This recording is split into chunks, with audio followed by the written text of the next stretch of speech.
Yes, ku CHOGM Media TV webali kubanga wa subscribinga, webali kunyiga kade, webali kubanga owekumidde ku mukutu. Nenkugamba nti webali ku subscribinga. Naye olunaku olwaleero story gye nkuleetedde ye ya mwana mwala amanyiddwa nga Sheilah Gashumba. Yes, omukyala ono ffenna tumanyi nti emabegakaawo avuddeyo yavaayo wali ku Twitter n'abaako ebibuuzo byabuuza ba presidential aspirants abasinga. Era yavaayo n'abuuza Tumukunde, n'abuuza Joseph Kabuleta, n'abuuza Katumba, n'abuuza owa FDC, owulira, n'abuuza ne Yoweri Kaguta Museveni. Bano bonna yababuuza ebibuuzo eby'enjawulo ng'ayagala okumanya bo nga bo ki kye bategekedde eggwanga. In case omu ku bo ng'ayiseewo, era tewaali buzibu bwonna. Yabuuza President Yoweri Kaguta Museveni n'asobola okuba nga yamwanukula ebibuuzo bye n'abiddamu bulungi. Era n'abuuza n'ekibiina kya FDC ne basobola okuba nga baamwanukula ensonga ezo. Owulira, abantu abalala bagezaako okumuddamu Kabuleta, naye omukulu ono omukyala amanyiddwa Sheilah Gashumba yabuuza ne musajja mukulu amanyiddwa nga Bobi Wine Kyagulanyi. N'amubuuza naye amunnyonnyole nteekateeka ki gy'ayina eri Uganda. Ekintu Bobi Wine ky'ataakola kwe kuba nti teyafuna budde kusobola kuddamu Sheilah Gashumba. Omukyala ono kyamukosa nnyo, ffenna tumanyi oba ayagala nnyo bbeera mu mawulire oba omukyala ono yali serious ku nsonga ezo, n'alemera ku Twitter ng'ayagala ansa ya Bobi Wine. Mpaka kati Bobi Wine tagiddangamu. Naye olunaku olwaleero omukyala ono azzeemu n'alumba Bobi Wine.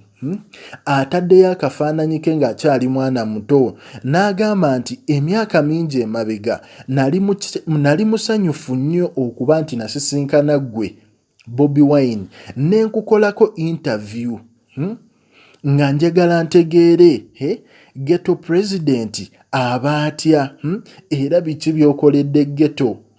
Omukyala Sheilah Gashumba agamba nti wali musajja w'amaanyi era wali musajja mugezi nnyo, wasobola okunziramu answers ezo era n'ozaanukula bulungi.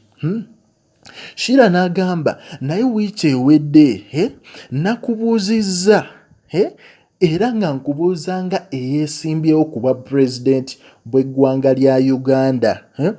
Ombuulire ensonga ezigenda okutwala eggwanga mu maaso, ozinnyinnyonnyole nange nsobole okuba nga nzitegeera nga munnayuganda.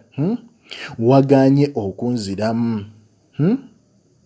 Omukyala ono n'agamba mu kugaana okunziramu kyandaze ekifaananyi ekirala.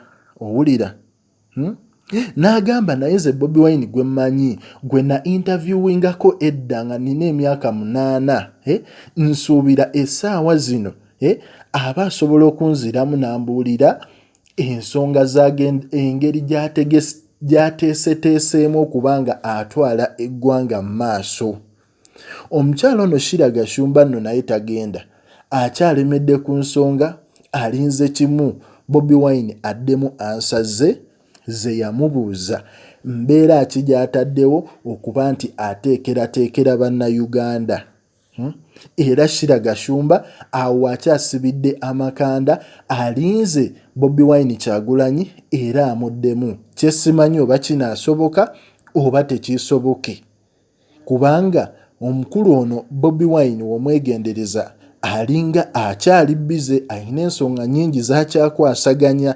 Naye owaayi tetumanyi, ffe katulinde. Beera ku CHOGM Media TV obeere nga ofuna buli update egenda mu maaso mu ggwanga. Likinga, commentinga era osubscribinge.